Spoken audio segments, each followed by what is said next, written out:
ایک دن میں ناصر کے آگے اپنی بیوی ہار گیا۔ میری بیوی بہت صابر تھی، میں اس کی قدر نہ کر سکا۔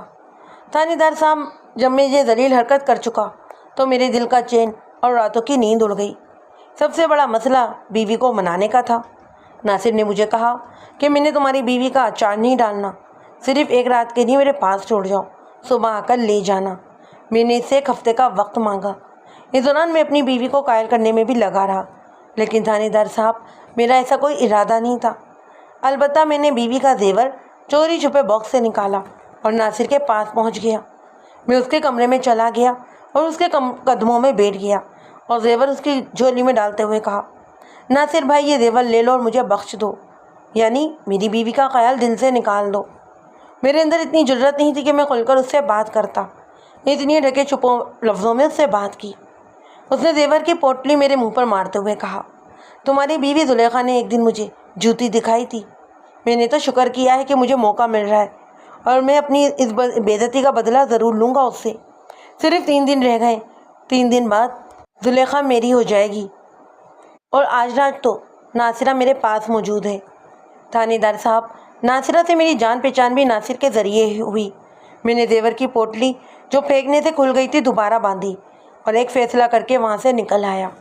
میرے پاس 2 خنجر ہمیشہ رہتے۔